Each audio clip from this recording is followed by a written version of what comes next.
This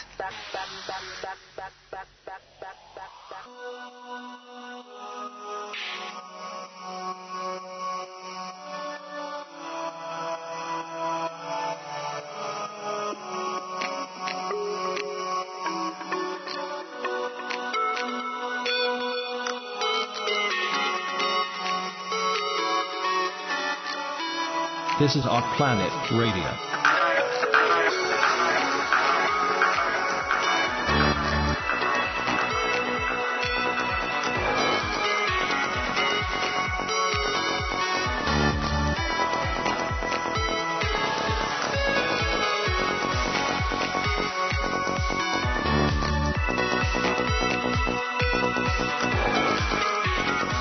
Welcome to Offplanet Radio Live. I'm Randy Morgan. We are live on Wolf Spirit Radio. It is Wednesday, the live show, and it's the 18th of April, 2012.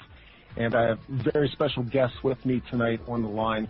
My guest, Wolf Von Atzingen, and he is going to be with us for the next 2 hours. Wolf, welcome. Thank you, Randy. Hello to you and all the listeners out there. It's good to be here, even amongst all the technical difficulties, but I think anybody who has listened to my other shows is kind of used to that by now, so don't feel too bad.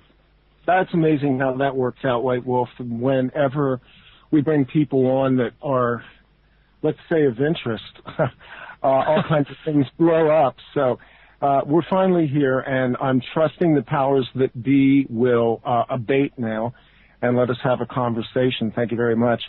And I just by preference of introducing this interview, I told you before, I read your book about a month ago, and I have recommended this book to a half dozen people now who I believe need to read this book.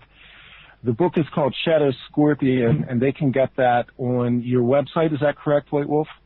Correct. You can also find it on Amazon as a hard copy or a digital copy. You can also find it on Smashwords as a digital copy. Excellent, excellent.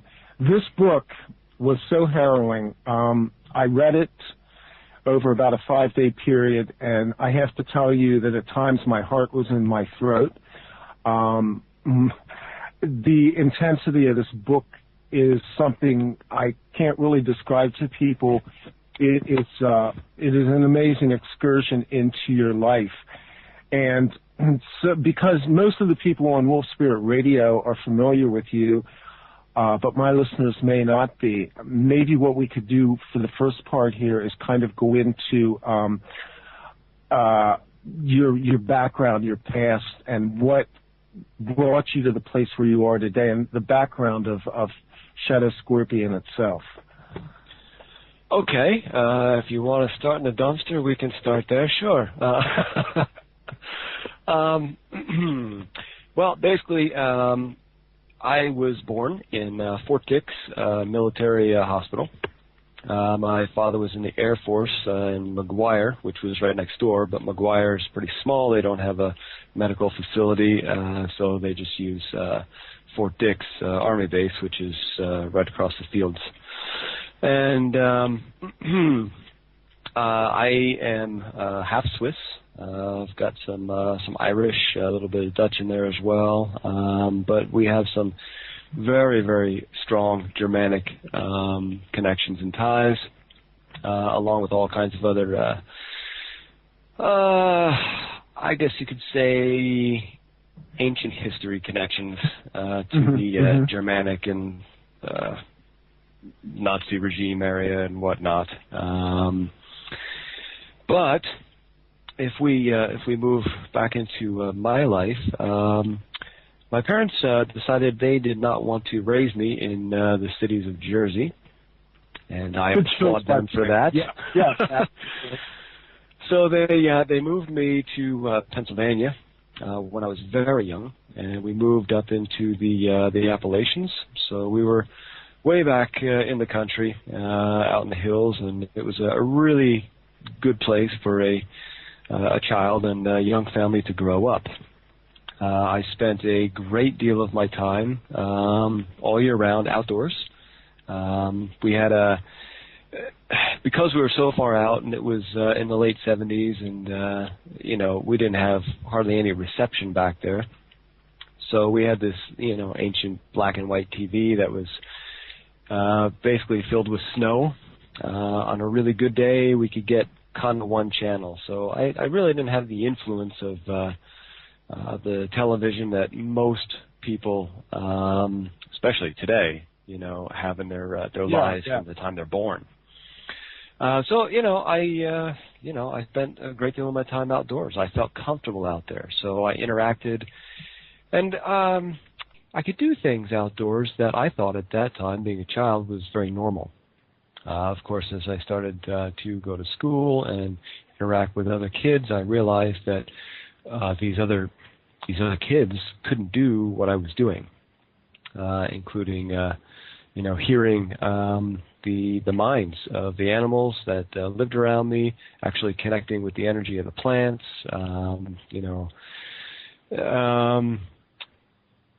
but my parents were very good in the fact that they never tried to oppress or suppress that. They let me do as I please. I had very, very few rules and regulations. And I didn't start having these memories until quite a bit later in my life, but when I was very young, kind of 6 to 8 age range, I remember having some very intense interactions at nighttime, always during the summer months when the windows were open at night. And the memories were very clear, the ones that I have, where I was actually being taken at nighttime on occasion, and going through some very intense experiences. And the experiences always seemed to be in basements or some type of underground structure.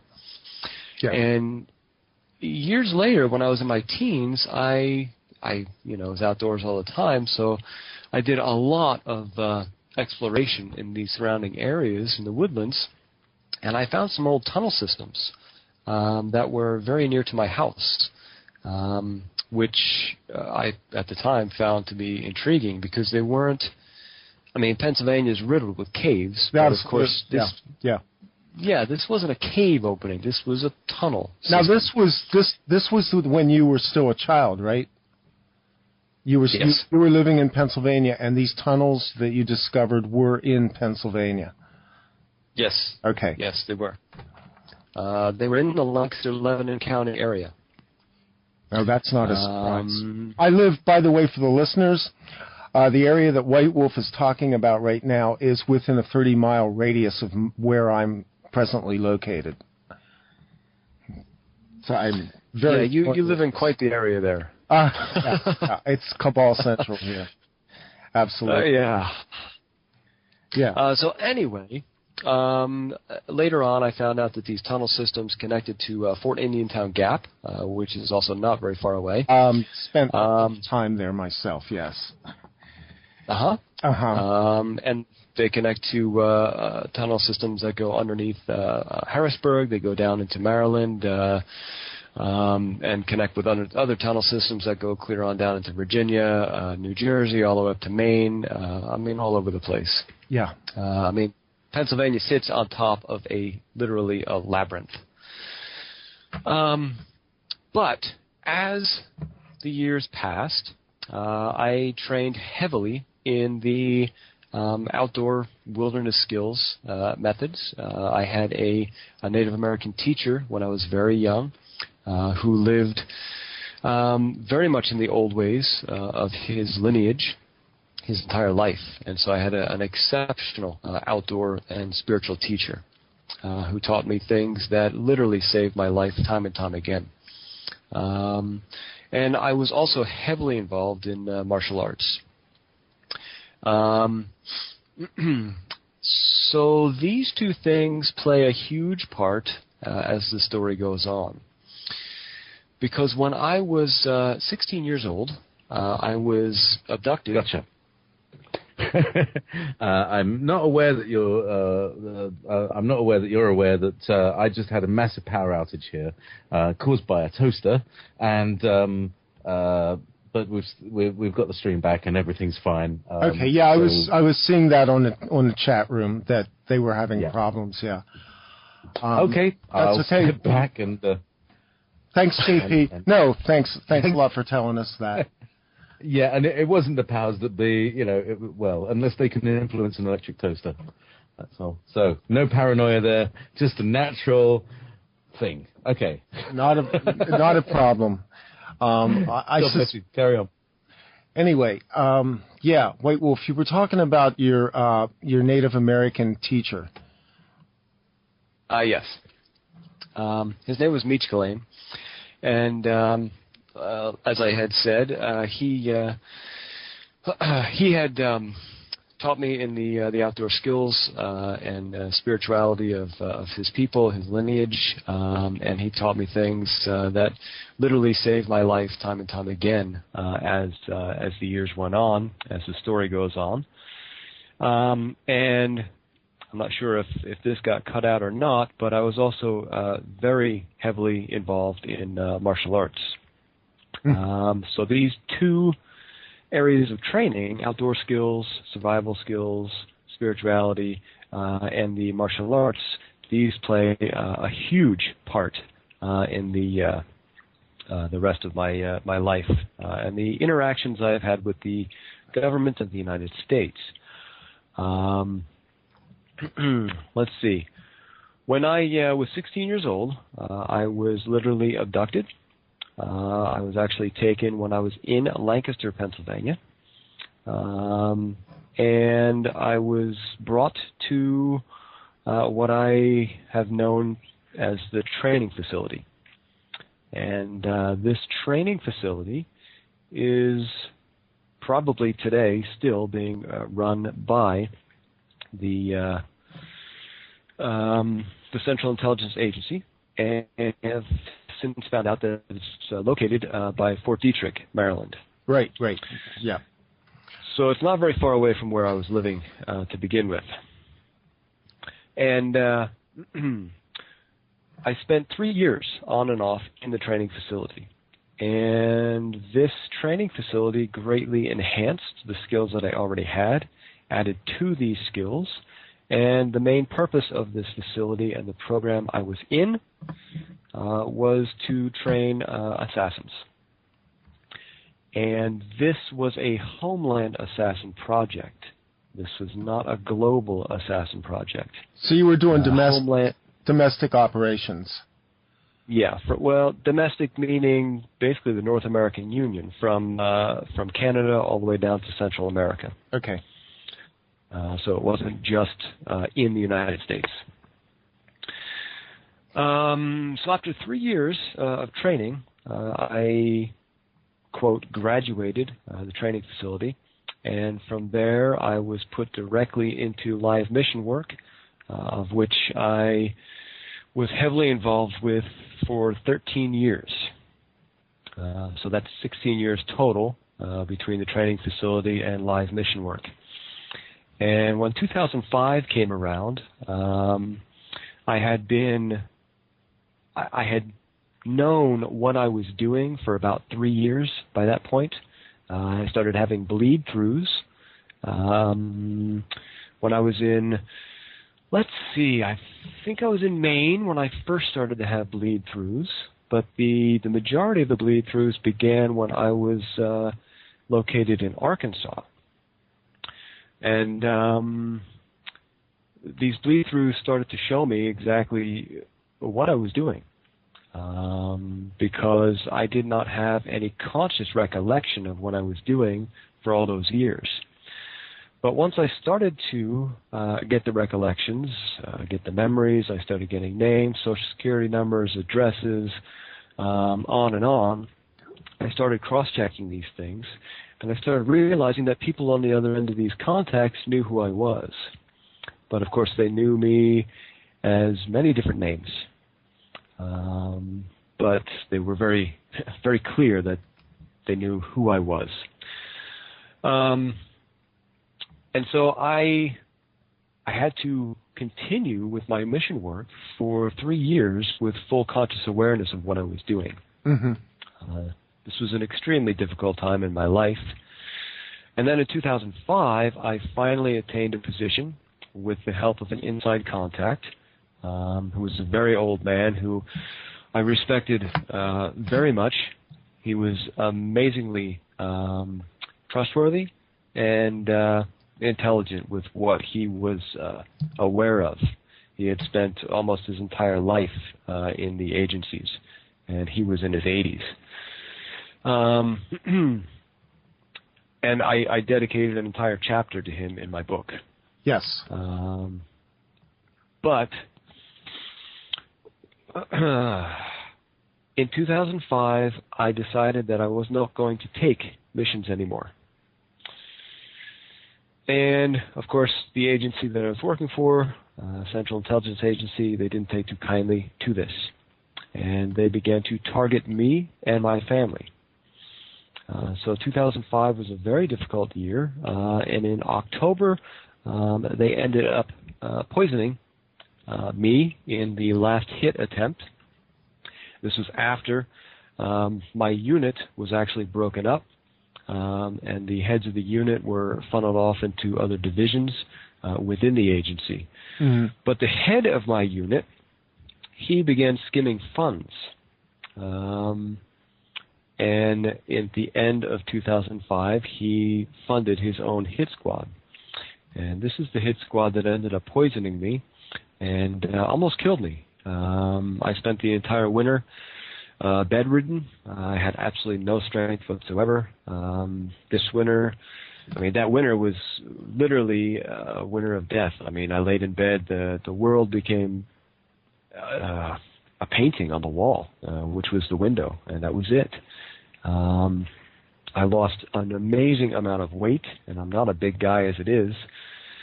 So I had absolutely no strength. When I would try to eat anything, I would get absolutely intense pains. So I really couldn't eat. And that is the winter I started to go within, because I realized that there was nothing else I could do. The only way that I was going to survive is by withdrawing from the world, going within, and there I started to tap into the old teachings from Michelain from my childhood, and I began understanding at a greater depth what he was presenting to me. And I began to use these techniques to heal myself, to heal my mind and my body, and I have been doing that ever since. So it took me a solid 3 or 4 years to get my organs back to proper working order, because the poison had destroyed so much of my internal system. And today, I run Ways of the Wild Institute here in Vermont, where I teach what I was taught throughout my life and as a child, and what I've lived. I teach wilderness skills, spirituality, survival skills, martial skills, self-healing skills. I also help people become aware of what's really going on in the world today and what they can do personally about it to get out of the prison and the traps that the powers that be try to enslave everybody with. So in a nutshell, that's kind of how I was born and where I am today and how I got here. White Wolf, when I read the book, one of the things that struck me about your life story was how it seems like somehow there was a hidden hand that prepared you. You were prepared on one side because essentially, if I understand your biography correctly, you were essentially programmed from a child up for this particular role, but at the same time, it looks like there was another side to this that was preparing you through your teacher for the other side of it, which was the healing. And I find it amazing that given the detail that you have in that book and the things that you went through and that final ordeal with the 3 assassins where you were poisoned. You were poisoned by a knife, right? A poisoned knife. Yes.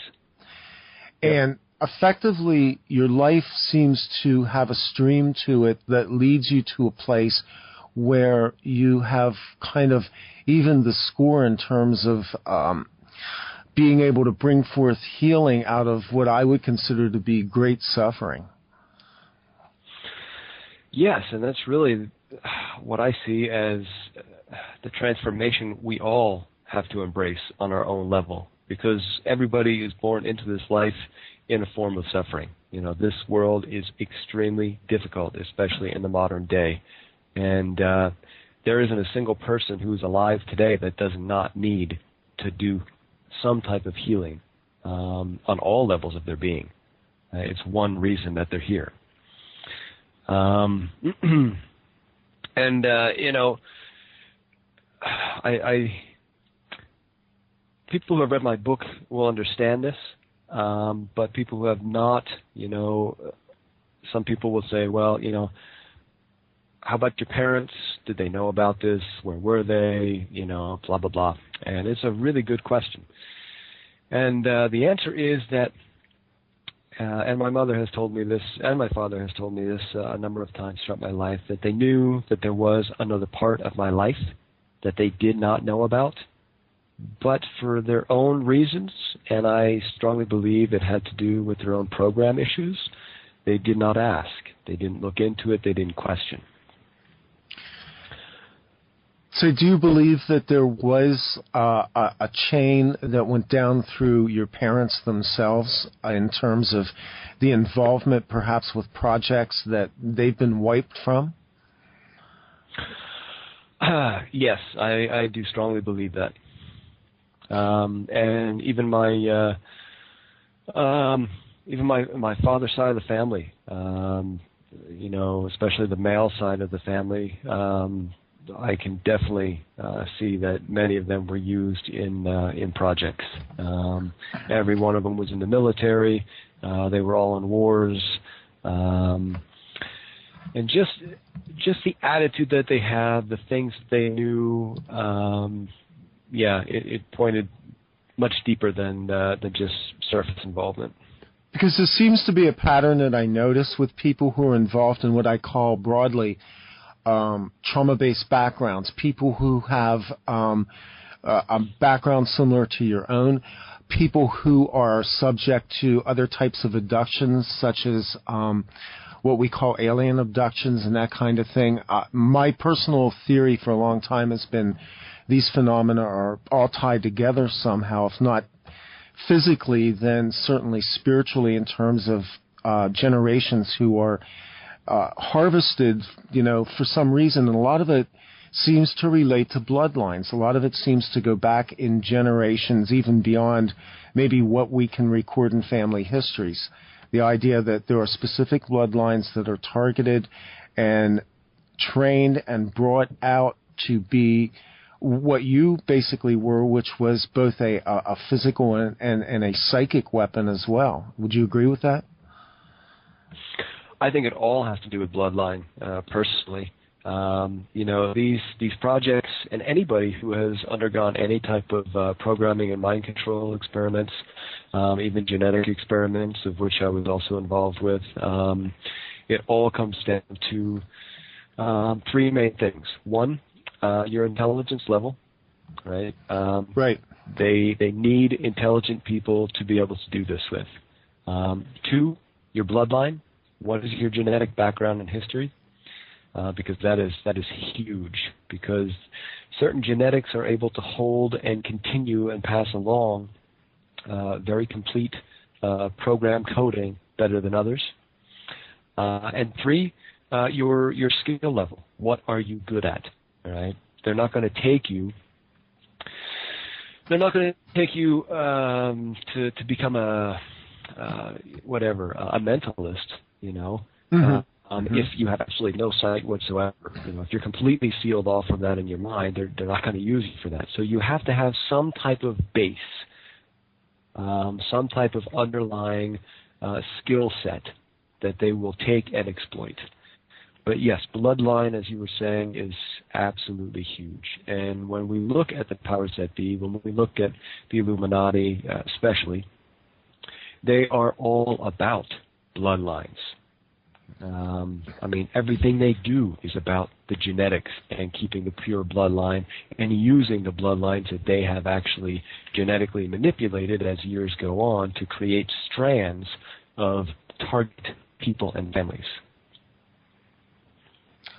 You did something quite exceptional in terms of the program that you were a part of. You actually married and later had a son. That was unusual in that particular project because, as you detailed in the book, it was expected of you that that was not going to be part of your life. That basically your life was supposed to be, I guess, highly secluded, and that basically you were to be sort of a shell operation for your alters to operate in. So how did that work in terms of you going off and marrying your wife and having a child and being involved in this project? Well, they didn't like that at all. You know, and I was told specifically, as I believe I laid out in the book somewhere, that when I met my wife,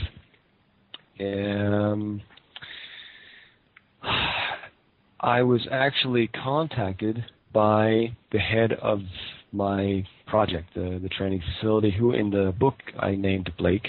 Right. And I met with him, and he told me, he says, you know, there's no way that we're going to allow you to go through with this. He said, but because you have not ditched a mission, you have not failed a mission, because you are who you are, blah, blah, blah. The agency allowed it, but they cut off my funding. So he told me point blank that I was going to be required to continue my mission work, but I was going to have to do it on my own funding. In other words, I was going to have to, you know, get my own travel funding together and whatnot. And of course, they were going to be watching everything so much more closely. And my wife was also heavily programmed. She has gone through a great deal of her own training, or healing, I should say. And what we found out later on is that her programmed aspects were actually assisting stabilize my programs. So the whole idea of them saying, well, you know, we're not going to let it happen, it was all just a BS, you know, line of coverage anyway, because they wanted it to happen, because she was going to be a stabilizer for me while I was doing the work. And my son, of course, you know, he has got perfect genetics for program work, and we have been teaching him since before he could talk, you know, how to pay attention to what is in his mind, what he's feeling, how to go through healing, all of this stuff, because we understand that he's also a target. Yeah, he's at risk. He's highly at risk. Yeah. Yeah, you know, simple as that. And so, you know, when they sent the last group after me, they intended to come after me, my wife, and my son. But because, and I'll call him Aman because that's what I called him in the book, made contact with me and gave me the heads up on the hit, you know, I was able to make plans, figure out where the hit was coming from, and use the skills that I was taught to intercept. And luckily, I was in an area where their rifles did little good, which is why the knives came into play afterwards. But it's interesting because after that hit, that whole winter I was on my deathbed. And for years, I truly had no idea why they allowed me to heal, why they allowed me to live. And this is something that I pondered for a long time. And then I finally made contact with some other individuals who are very knowledgeable about what's going on with global agendas, and found out about these other agencies, these other organizations who are working against the global agendas. Okay. And then I was contacted afterwards. This was in 2007, I believe. 2008. It was in 2008 I was contacted, and I was told that the only reason I did survive is because this certain organization protected me from the agency that I used to work for. So basically, within the agency itself, there is a group of people who are, I guess, what we would call, and I don't really like the term, but I'll use it anyway, white hats, people who were sheltering and protecting you within the agency. Are you there? You got cut off. Yeah, I'm here. Can you hear me? Yeah, I can hear you now. You got cut off there. What was that last thing you said? Okay, what I said, wow, this is weird. What I said to you was basically you were being somewhat protected from within the agency by a white hat group of people. Yes. Yeah, that's what I have been told. And to me, as the years went on, the last 2 years, it makes perfect sense, because there's no way that the agency would have let me live to do what I'm doing today with where I came from and what I've known. Now, the director of the agency in the book, I think, was he named Blake? Was that the name of... I'm trying to think here. The guy that trained you, your direct top-up guy. Yeah, Blake. Yeah. And he was, in fact, himself taken out, wasn't he? At some point? He was. Yeah. And this was around... Because he went underground, because the agency didn't order the hit. He wanted the hit. Okay, and so he ended up paying an underground group of individuals to do so. So this was a rogue operation? Yes. And how? Yeah, it had nothing to do with the agency. And how common is this, that they break off and begin another operation? Who's funding them, and who are they working for, do you think, White Wolf? The agencies, all the major agencies, I don't care if it's the DOD, the NSA, the CIA, if you go overseas to the British intelligence, or you go down to Israel and then Mossad, they all have branch divisions within them. And these branch divisions purposely fund around rogue operations, because the agency itself can't be connected to as many events as they are legally connected to. And so what they have to do is they have to utilize underground rogue organizations, groups, which are usually people who were trained by the agencies and then either thrown out of the agencies or they quit the agencies, supposedly. But then they organize these underground groups, because there they can actually fund these groups through outside organizations to continue working for them to do jobs that the agency itself can't be involved with. So essentially they subcompartmentalize within the agencies themselves groups that would be considered rogue as a means of being able to disavow the operations themselves? Yes. Yeah, definitely. This happens globally in every major government. The military does it. I mean, if we look at Blackwater, yeah, there's a prime example. And yet that's so above ground that people are aware of it. We're aware of Blackwater, even though they tend to morph and move around. And but to me, I'm just trying to understand, and you explained it really well.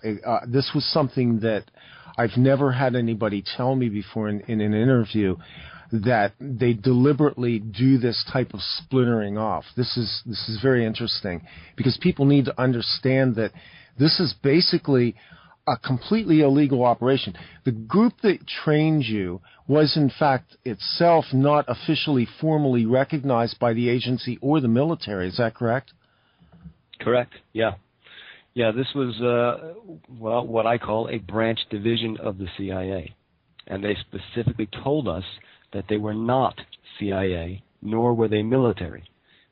Blake himself was part of the military, as well as some of the other head trainers that we had in there. But they told us in the very beginning that this was a side operation, and that the funding did not come directly from the CIA, but rather bogus corporations that were set up specifically to funnel funds through. Right. Yeah, and probably also from drug dealing operations that are running around the globe as well, I would imagine, and sure. other types of underground operations. I think it's just important that we underscore this a little bit. I'm sure you've talked about this before, but the level of deception that's been built up around military and intelligence operations is something that the American people in general are completely disengaged from. They have no idea. Every once in a while an operation blows up, as it did, I guess, during the Iran-Contra affair. But for the most part, it's all been so containerized. I'm assuming the Congress doesn't know the funding for this as well. Congress? The Congress, yeah, those guys. The clueless Congress, yeah. Yeah. They're, as powerful as people see the Congress as, they're dudes. The Congress, they're just a front. They're just sitting out there with the illusion of power. The real power is far beyond what the Congress can ever touch. I have a question from the chat room, and they wanted to know, and this will kind of go back to your skills a little bit that you learned. They wanted to know why they didn't just shoot you rather than sending people out with knives. These people didn't read the book because you detail this final conflict that you have with this renegade band in great detail. In fact, the detail in this book is so good.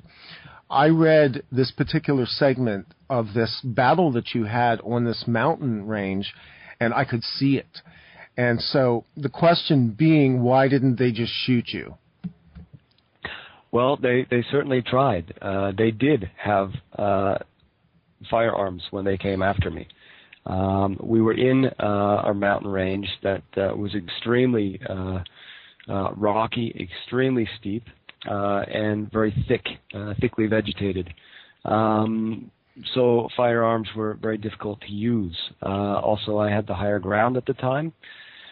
And in that area, there's a lot of what looks like old glacier boulder residue. But it's interesting because supposedly the glaciers weren't actually down there. So these, I guess these boulder formations are just naturally occurring in this range from when the range itself is decomposing.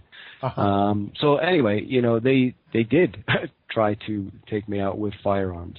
They did not come with knives only. But, as any good hitman or assassin or, military elite understands, you don't just bring one weapon. You bring a variety, and you're skilled with each one, and you use whichever one works with the given circumstances. So, yeah. I hope that answers that question. You had some extraordinary skills above and beyond even what you were trained into. And some of those skills had to do, obviously, with your training in martial arts and the training that you received by your Native American teacher when you were very young. And part of what you detail in the book seems to lead me to believe that you were probably the most exceptional of the group of people that they trained. Well, Blake told me many times in the training facility, and, you know, I don't know if he told everybody this or if he singles out a handful or if he picks an individual. I can only guess at that. But he did tell me a number of times that I was what they termed in there as the prize. And the prize being the one that shows the most potential in the skill sets that are being presented. So, yeah, he definitely took a favor to me, which is why I think he took the time and spent the energy to skim funds to create his own hit in the end. I believe on his end it was more of a personal thing than anything else. It was a personal vendetta, basically. That's what I felt about it, yes. Yeah, because between you there, and the book seems to detail that there was a lot of tension in terms of this was a person who you clearly did not respect, and yet at the same time, he was the leader and he was the one who was really pushing you forward. Yeah, I despise the guy. I really did. He didn't even seem human. He was cold through and through. His eyes were lifeless, you know. When he looked at you, it's like you were staring at a ghost. But he was exceptional at what he did. I mean, he knew how to talk to you. He knew how to control you just with his words. He himself, Blake, was not a big guy. Unlike, what's the name I gave him in the book? Peter, I guess, or Pete. Right. Yeah. He was actually the lead hand-to-hand individual, and you know he was a monster. He was huge, but Blake was not. He was very cosmopolitan, almost British looking, you know. But he was exceptional at what he did. They all were there, and for that, you know, part of you has to almost respect that, but the other part of you understands that it's what they're programmed to be. It's not them. They're gone. They have been completely removed in their mind. I was going to ask you about their mind. Yeah, their mind is completely taken over by the program matrix that's running through it. They are completely 100% mind control, which is why when they're there and they're instructing you, they can tell you to do anything, and they can stand and watch, whether, you know, it's tracking, whether it's, you know, knife fighting, whether they tell you to kill somebody. And they can stand there absolutely emotionless. They never change. That brings me to a question I want to ask you, and we're going to get past the dark stuff on this side because I want to move over to the light side on this, but one of the details that clearly comes out in the book is the people were brought in to the area where you were training and used as human subjects and ultimately wound up dying. What do you suspect was the origin of the victims? Did they abduct people? Did they pull them from other projects? Or were these people that were just on the street that they would just go grab so that they had human subjects for torture? I believe it was of last year that I was in the training facility. Blake told me that the individuals, that they would pit us up against in what they would term mock training drills, but there was nothing mock about them. They were live training drills, and people died.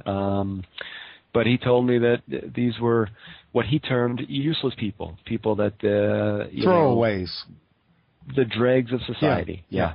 You know, he didn't tell me where they got them from. I can only speculate. Now, we can all speculate because I think we all know. And, this is one of the sides to the project. Again, this is very dark stuff, and I hate to drag you through it, but at the same time, the more that we get this information out, the more people become aware of exactly how complicit our government has been in some real atrocities right here on American soil. Absolutely. you know, the people who are brought into these projects, they are, I mean, first of all, everybody in the United States, you know, everybody has a Social Security number is, you know, technically owned by Property. the government and the bank system. Yeah. Yeah, property. But the people who are brought into any type of, black ops project, whatever you want to call them, you know, these are like gold pieces, you know, that they hoard, you know, and they do everything in their possible power to protect from the rest of the world, keep hidden from the rest of the world, and get back if at all possible. So even when you get out, they are continually trying to reactivate you. It is an ongoing struggle to continue on the healing path. And one of the ways they do this is through implants. You know, they put implants in the bodies of these individuals, myself included. I have x-rays that show some very interesting things in my body that no doctor that I've been to will even comment on. They completely avoid the subject. But these are, you know, run their frequency chips, and so they can target these frequency chips through the satellite technology they have today anytime they want to do a wide variety of things to the body that they're in, from trying to activate certain alters, activate certain programs through frequency triggering, to creating health problems, pain, sleep paralysis, all kinds of nasty stuff. So they really do their best to try to keep you. I mean, we were told when we went in the training facility that our lives were no longer ours. We belonged through and through to them, and we would until the day we died.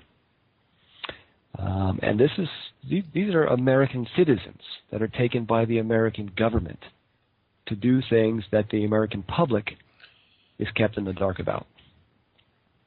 Where do you believe that they spiritually get the permission to do this? Is it because these people are essentially soulless?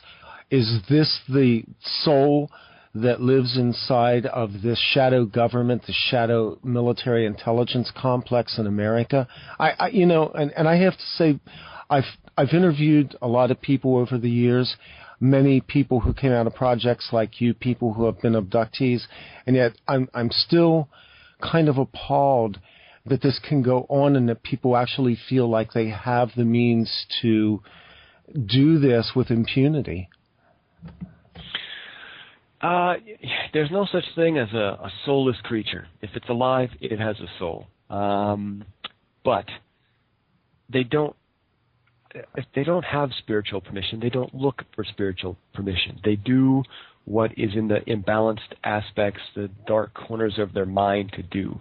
And it has to do, I feel, with imbalanced mind patterns that they have brought to this life from other lives. Thank you. Yes, I wanted to go there. And that is a huge thing. I mean, that was why I fell into the project and the life that I did, because I brought in to this life very non-beneficial mind patterns that I had to work out. I had to learn how to change and create something more beneficial with my life. So part of me agreed to this lifestyle.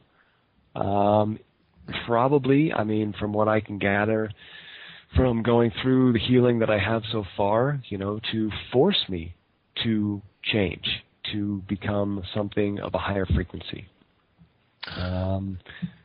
You know, put your back against the wall, and the only way out is forward. Your book deals with this issue a bit, and for me, I struggled with this, and it's something I've been struggling with for a long time, and that is, I guess, both our shadow side, the side of us, which is interesting, your book being called Shadow Scorpion, but also the idea that we have to, in the end, take total responsibility, I guess, karmically, for what happens to us, because within that lies the key to our healing. Yes. Everybody has to take full responsibility for everything that has happened to them and everything that they do, every emotion, every thought, every action, because each and every one of us is in control of it. Even if we are being manipulated by programs and mind control projects, you somewhere inside are still agreeing to it because you accepted it.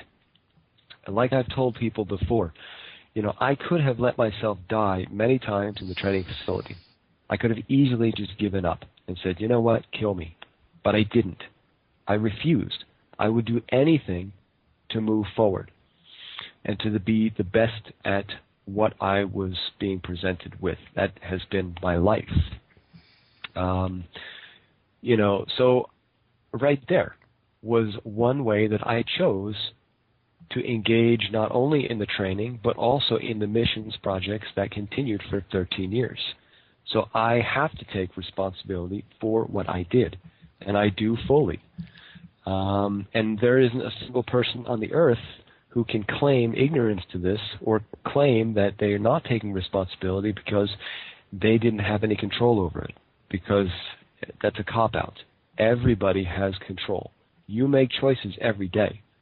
It's the choice you make every moment that will dictate what your life is about. The past is done. The future hasn't happened. In our linear, limited within the perspective. matrix. Yeah, exactly. Right, But the only power we have is the now, and what we do every single moment in the now. That will make or break what you think is your ongoing life. There's people that contact me from all over the world saying, oh, my life has been horrible, my life is useless, I aim to give up because there's nothing I can do. And I say, well, that's the wrong way to look at it. It's a very non-beneficial way to look at it, because every moment of every day you're making a decision. And that decision can change the face of your life. It can change your entire outlook. But you have to be strong enough, and you have to have the will to make more balanced decisions. That's difficult with the amount of interference that we're under today. The frequency that surrounds the Earth, all of the bombardments from satellites and technological things around the world, everything is being bombarded 24/7. I don't care if you are the President of the United States or you're an ant that crawls through, Arizona. It's being bombarded by these energies, and it is creating an extremely toxic environment for us to dwell. And so it takes strength on many levels to be able to embark upon a self-healing path, stick with it, and actually make progress with it. And that is the number one reason that so many people are being programmed, they're being conditioned to not take care of themselves, to eat garbage, to live stressful lives, to work insane hours, to break up family units, to remove themselves and isolate themselves from support systems, because this weakens the person, and in this weakened state, it's extremely difficult to do anything deep and multi-level with your self-healing. The area of responsibility that you've talked about and the level of responsibility that you just spoke to is so critical. And I know there are people listening to the show right now. I know there are people who will hear this in the archives later who need to hear this information. And for me personally, like I said, this was the most difficult thing in your book, having gone through the whole story and connecting in a pretty deep way with what you were presenting. That area of responsibility was the thing that for me really struck home, because I've struggled with it. I've struggled with the idea that we can take our life and look at it. And, I know there's a lot of people out there that have gone through hell, things like your own story, different details. But at the same time, they are at that place right now where they're coming to terms with what happened to them, theoretically, the events around them, as memories start to come back, as they begin to recognize patterns of having been mind controlled. And this level of responsibility is something that I think is very difficult to cross, because at that point we cease to be a victim. And at that point we have to take total responsibility. how psychologically does one do that? Is that something you come up to slowly, or is it something that you feel like you had a kind of a realization about White Wolf? It's what I find. It's best to approach it slowly. I definitely approached it slowly. Everything I do within it, I do slowly so that I don't miss something, because the details are crucial. People ski over these details all the time, and they just get themselves in deeper fixes. It's the details that count. It's the details that matter, and that's why the art of distraction is so incredible today. So, some people I have heard have had these grand realizations and their entire life changed within the context of a day. And, that's great. I'm sure that it is possible to do so. I myself have not experienced that. My experience has been a long, slow struggle. And,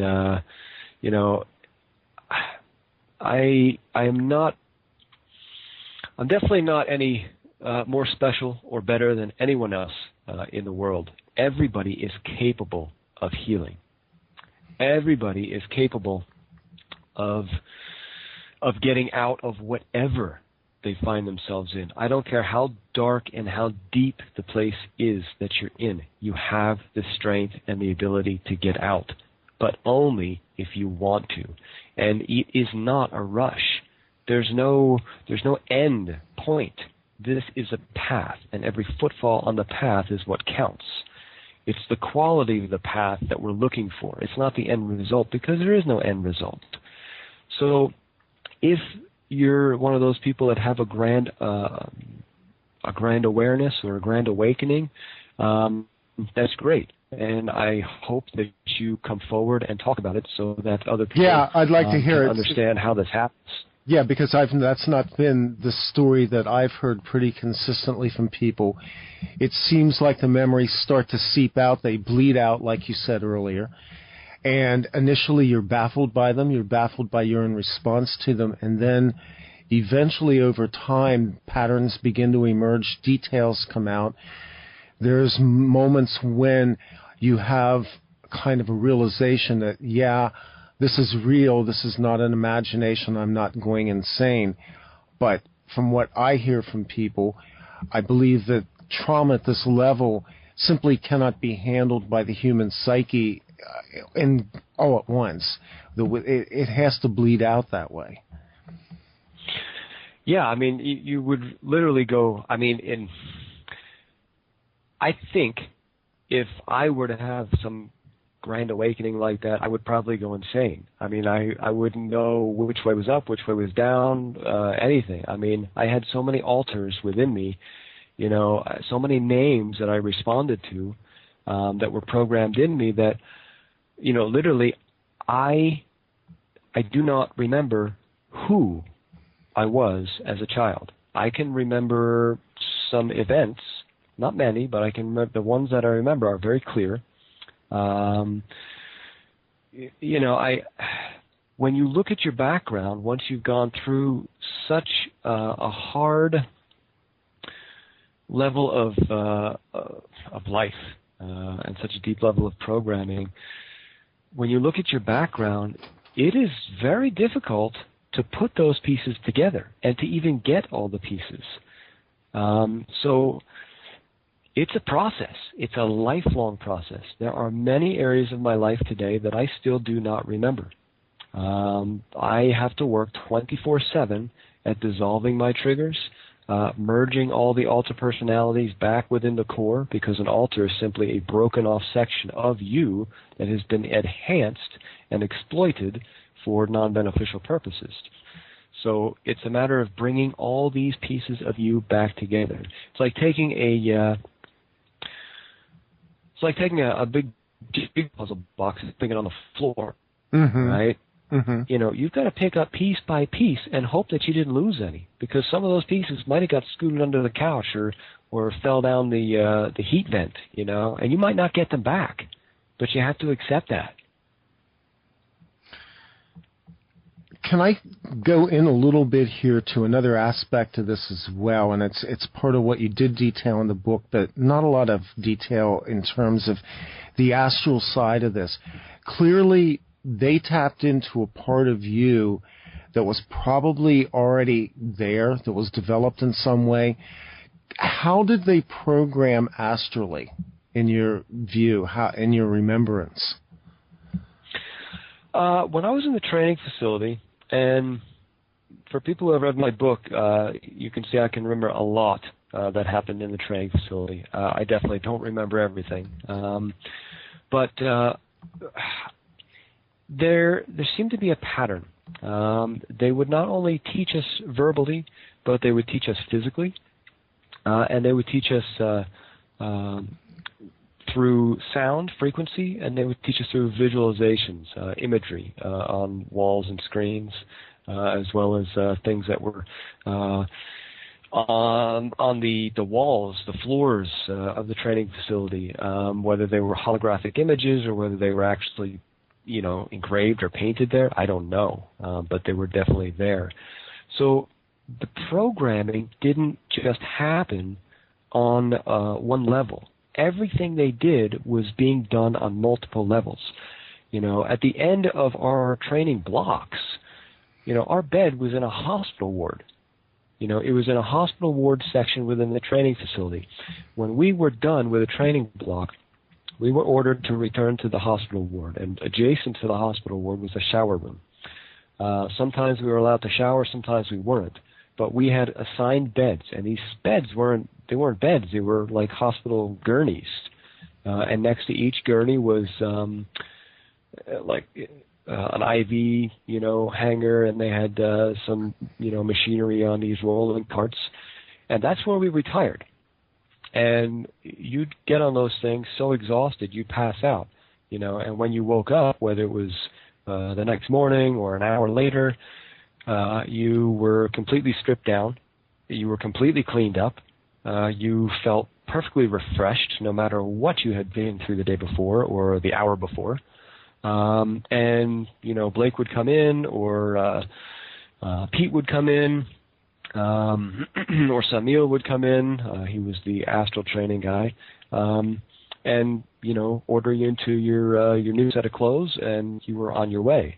So there was a lot of stuff being done, and who knows what they were pumping into us, because many times we would wake up with IVs in our arms or our hands, and you have absolutely no idea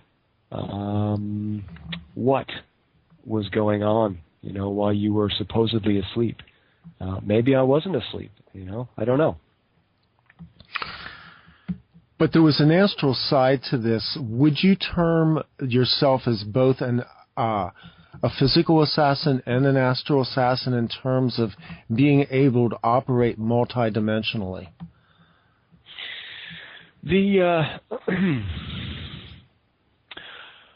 I wouldn't really consider myself to be an astral assassin, and really a more correct term would be a mentalist assassin. Okay. Because an astral assassin would be specifically somebody who works within the astral realm. A mentalist is somebody who is trained and capable of not only viewing long distance or accessing people long distance, but also being able to manipulate the energy of a person, place, or thing at a distance. Whereas a psychic is just somebody who can see, but they can't actually tap into or interfere. So even though we were being trained, this is what Samuel was an absolute master at, we were being trained to manipulate energy with our minds.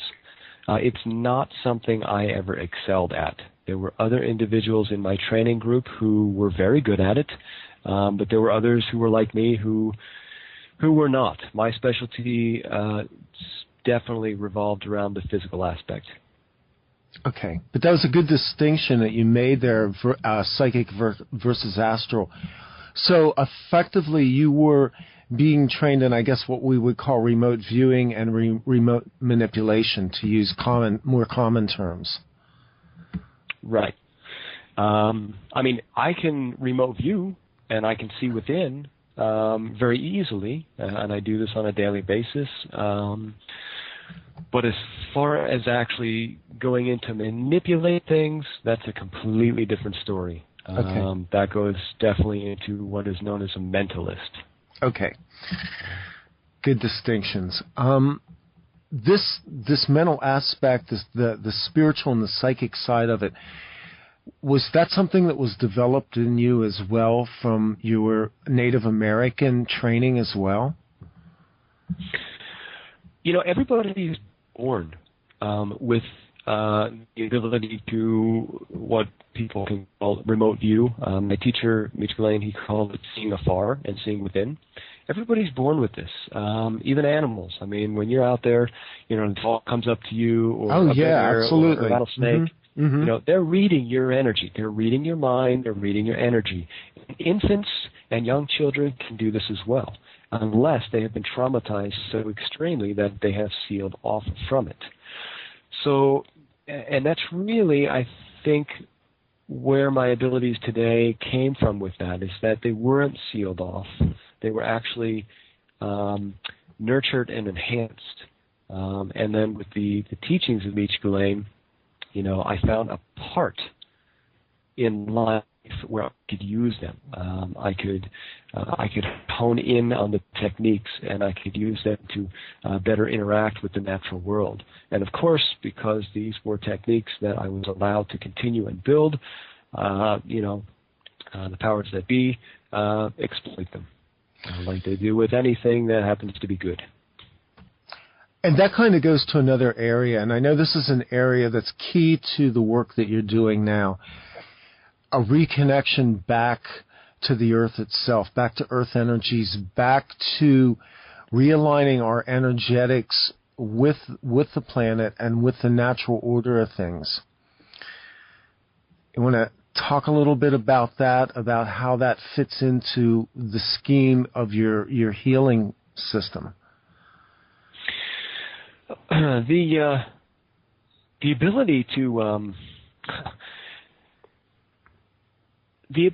to tap into the earth and ground ourselves is an essential part of anybody's healing process, and being able to get back to your own personal strength.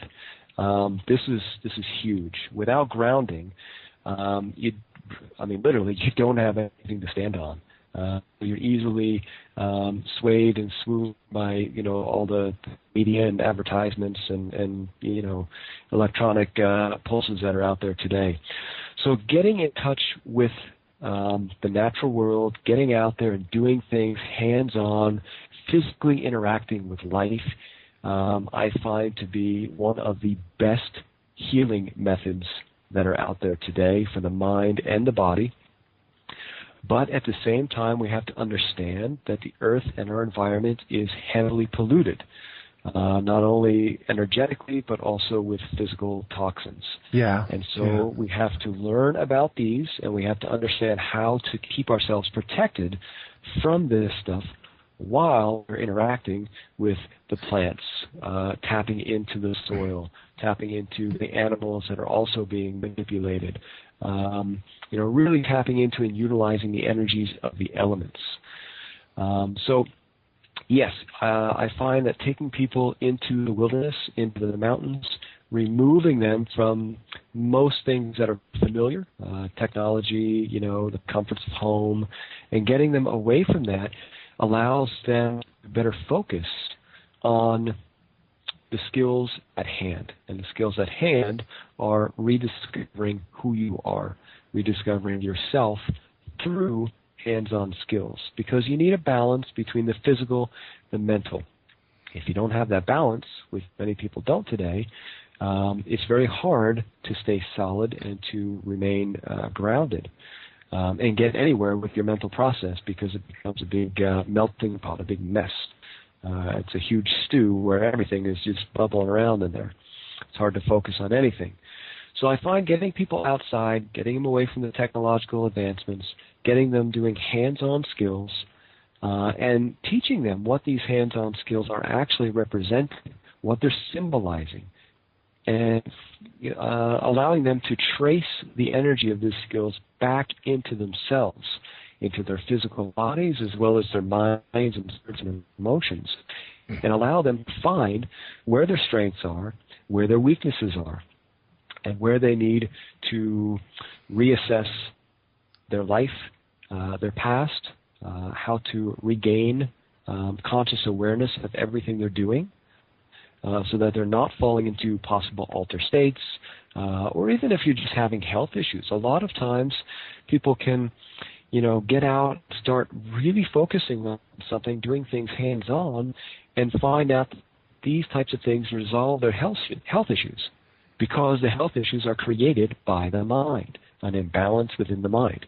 So you find that imbalance in the mind, and you can work physically to correct what is going on, because by connecting physically, it gives you a grounding point in this physical reality to go back within and explore the more difficult things to see and analyze, which is within the mental matrix.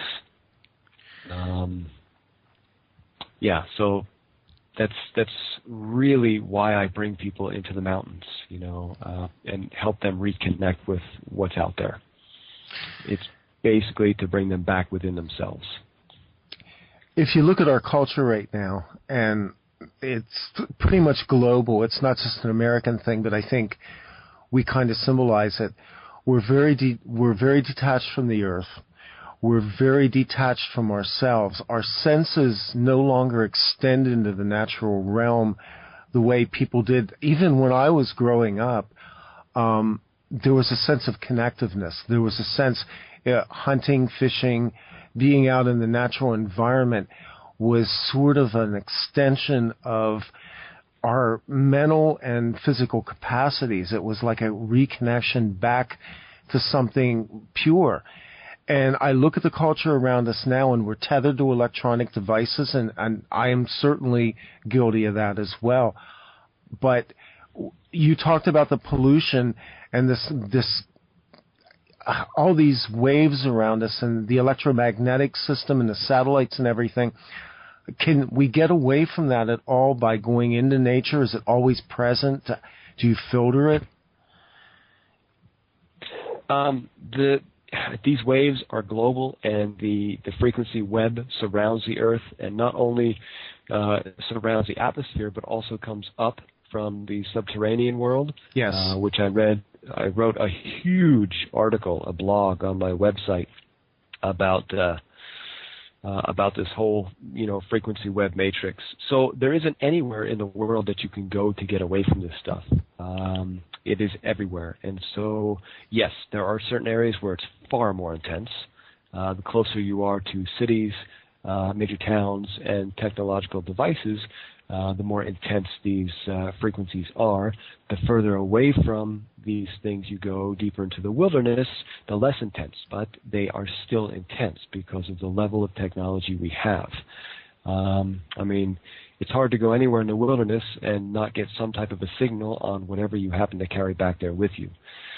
So what you really have to learn is how to block these frequencies, because everything in life resonates with a frequency.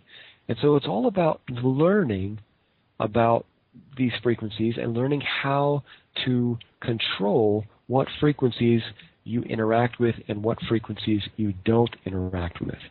And so it's about learning, first of all, what frequencies exist in what areas of your body. One such aspect would be the chakra system. Yes. And learning how to ground and balance these, and learning different visualization and meditation techniques to keep these healthy on a daily basis. And sometimes that might mean twice a day. But also learning which frequencies and how you can visualize these frequencies through either symbols or colors that you can use in your energy field via the power of your mind to help shield you from the non-beneficial energies that happen to be everywhere in our environment today. So yes, you definitely can protect yourself. But it is definitely a 24/7 job because the intensity of the frequency web is so great that letting your guard down, just a few seconds can ruin your entire day. So, it's yes, I know.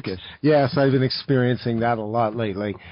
You brought up something interesting here with symbols, and I've been doing a lot of study into the area of symbols, and it seems as though we have symbols around us, the corporate symbols, the symbols that are deployed in media, a lot of occult symbology that you see when you go into Washington, D.C., Denver, places like that.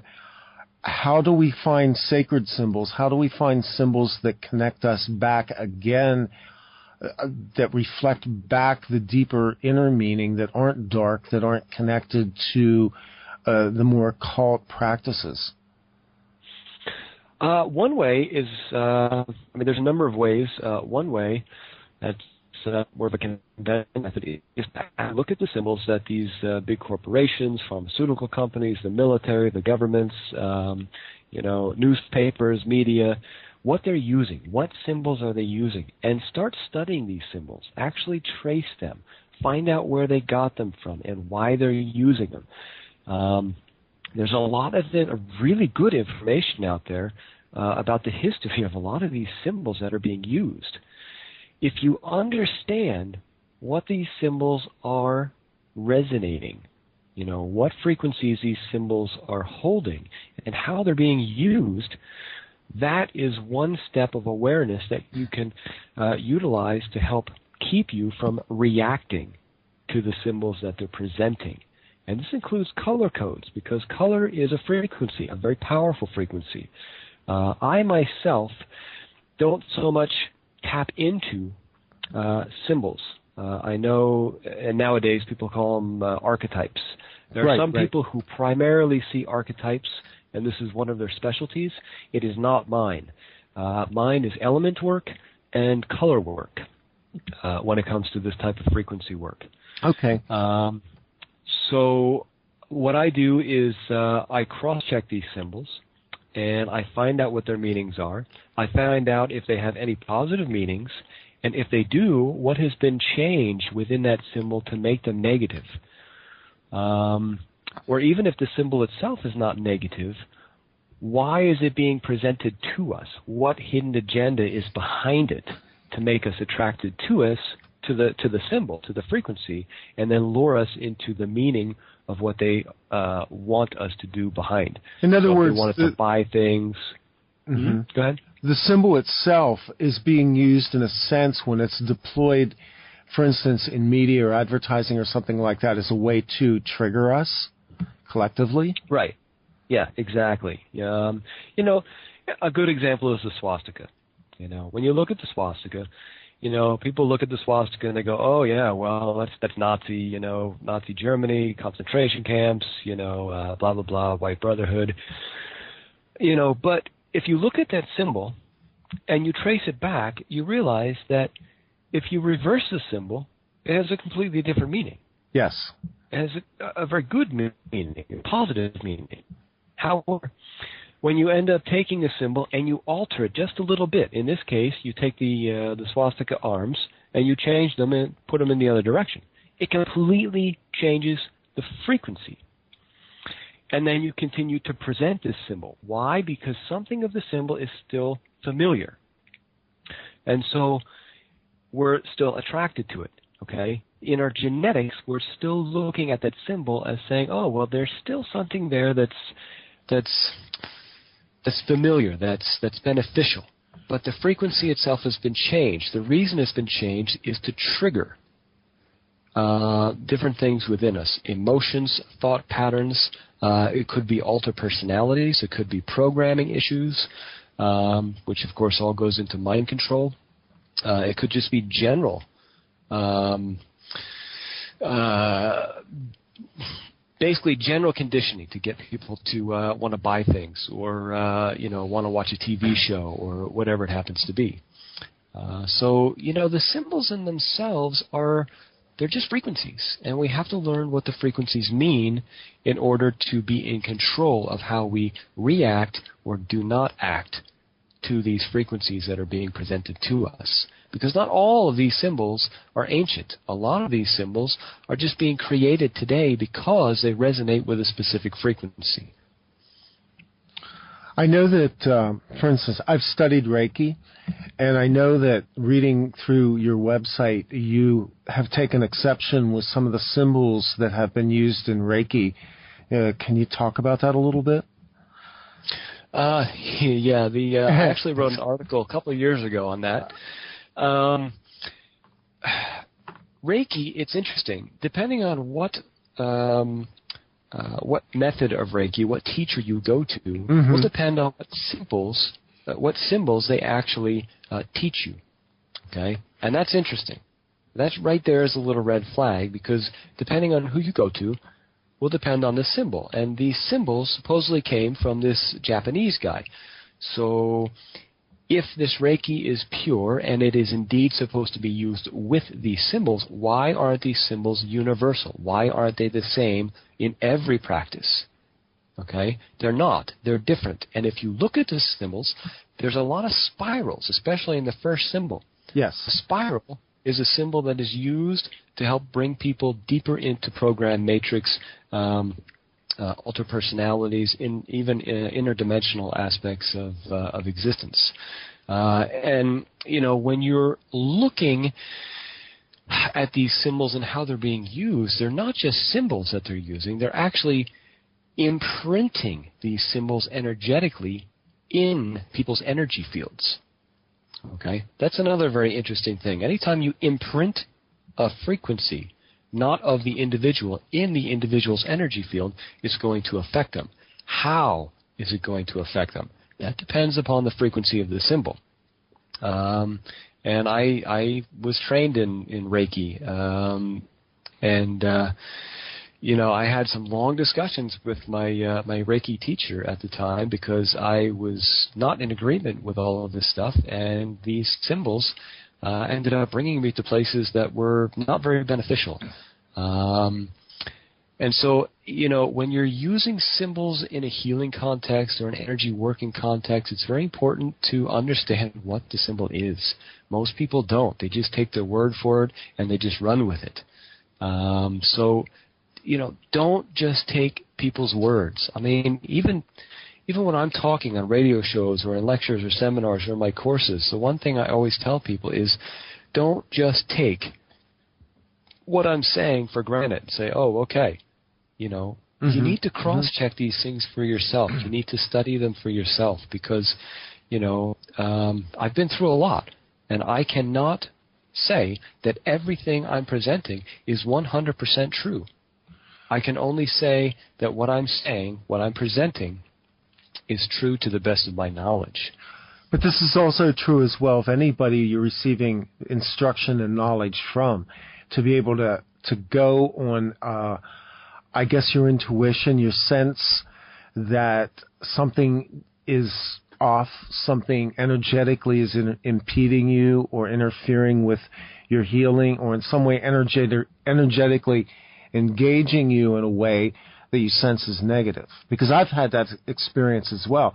I've had horrible experiences with certain types of energy healing techniques where other people didn't experience what I did. In other words, I had a negative experience with something that interacted with me energetically.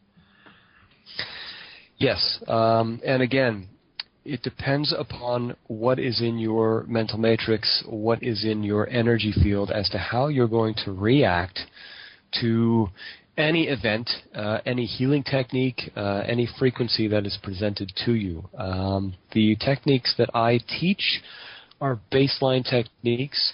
There's no frills added. There's no religious stuff attached to them. Anybody in the world can use them, but they're baseline techniques. And what I tell people is that, you're going to have to try these techniques for yourself. I'm not going to promise you that they're going to work for you. I'm going to tell you that they have worked for me, and so that is why I teach them. But what I have found is that a lot of people have to alter the techniques a bit and add to them whatever is personal to them to get them to fit. That's been my experience as well. Yeah, and anybody who tells you that this is a technique and that's it, there's no other way, you've got to question that. Yeah. It's one of the things that I like about the approach that I see presented on your website, and I want to talk about this, about your Ways of the Wild Institute here a bit. You present things in a fairly straightforward format, and it seems like they're well-tested methods. One of the things that I've noticed over the years is that people seem to go into what I will call faddish or cultish type modalities. The things themselves are not necessarily good or bad, but there's a lot of energy invested in a particular modality that are being pursued because they're popular, they're trendy, they fit into a certain maybe spiritual or even religious context, but they don't really deliver on a broad scale because it seems like they were tailored to be marketed rather than being what they should be, and that's healing. Is that something that you've experienced as well? I have. Coming out of the Black Ops, I didn't know anybody. I mean, I was programmed, to be removed, to feel abandoned, and to isolate myself. And so, me and my wife, we lived in some really far out places. We didn't have friends, and we had very few contacts of any kind, and we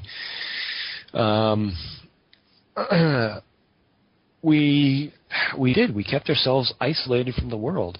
And so when I was coming out and after I was poisoned, it was a real struggle to find information and to find things that people that could be trusted and things that worked. So I tried all kinds of healing modalities, and I have, it's sad to say, but about 98% of the individuals that I went to really should not be doing what they're claiming to do, because they're not helping people. If anything, they were triggering me. They were putting me in positions, in lifestyle positions that were extremely non-beneficial to my physical healing and my mental healing. They were not addressing whatsoever any type of programming or mind control aspect to it. So you really, really have to look at what the agenda is behind those who are claiming to be healers, because when it comes down to it, you as an individual are your only healer. Everybody else is just an assistant. But if you don't change what's in your mind, you will never heal.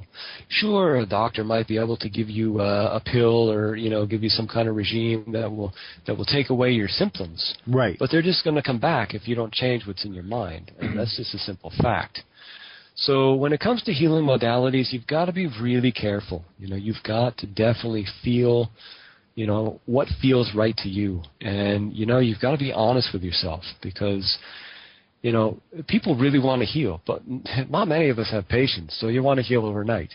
The acupuncturist I was using after I was poisoned, and I was figuring in my own mind, I'll be over this in 3-4 months, and she told me, it's probably going to take you more like 10 months, and that was like eternity.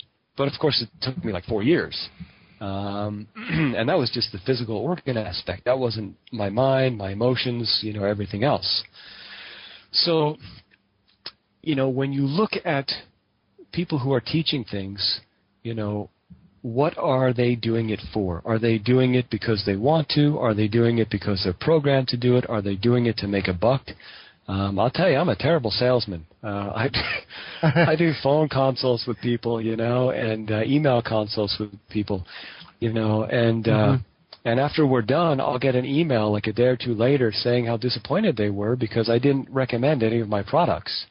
I'm not a salesman. Yeah, right. But yeah, you've really got to do your research, and you've got to ask questions. You really have to ask questions, because if you don't, who knows what you're following. And if something looks like a cult or feels like a cult, I've had people come to me who have had to sneak away from organizations to come to some of my classes because they're part of cult organizations, and they're not allowed to leave. Okay? That is a whole area in itself that, I've not really talked about on this show a lot. There are literally right now that I'm aware of groups out there that are harvesting people who have been in projects, people who have been abductive victims of, let's say, extraterrestrial activity. And it is the most dangerous thing in the world. I have been personally appalled, even talking to some of the people who are practitioners of this, who are literally just harvesting people and funneling them in institutions such as certain churches, certain cults, certain healing centers. This is huge right now, and this is something that, I want to expose more as I go along. But that's been my experience as well, that we have this whole thing now where people are literally just being pulled into, I guess cult really is the best way to explain that. Yeah, and I mean, anybody who knows me, who has met me, who has come to my courses and workshops, and looks at the prices that I charge, compared to so many other people who who offer similar services or teachings, I charge what I feel is very affordable prices because, I mean, yes, I have to make a living. This is what I do. But at the same time, I want to make it affordable to people. When I came out of the Black Ops, I was broke. We were in debt. I mean, we had no money. I mean, I had to pay for all my medical bills and stuff out of our own pocket. And that was difficult to find people who could help me or who would be willing to help me because I had no money at the time. And that's a hard position. Because you want help, you're willing to do the work, but people are not willing, to help you because, you don't have any money. I was willing to work on barter situations, exchange work, whatever, anything. So I really try to base my school around that philosophy, make it affordable. Not everybody's rich. I certainly am not. And if people can't afford something, what can they offer? I'm big on energy exchange, and that's all money is. Great. Money that's is great. energy. Yes, absolutely. So yeah, that's really it. I guess before we move on here, I see there's a question that was presented a while ago that you sent me here, Randy. That was probably JP. They're very good about. Yeah, go ahead. About the altar? Yeah, I saw that too. Yeah, would you ask him about how he remembered his first altar, such as the circumstances surrounding discovering the name of his first altar? Is the first altar that comes forward the strongest of all the altars? I'll answer the last part first. No, not always. A lot of times the first altar that comes up is simply an access altar to get into deeper, more powerful altars. Sometimes the first altar in a person is the strongest one. It all depends upon the energy of the altar, what it was created for, what skill sets it has, what abilities it has. As far as how I remembered my first altar, I guess I would have to say it was during the winter of 2006 when I was bedridden. And I was going within.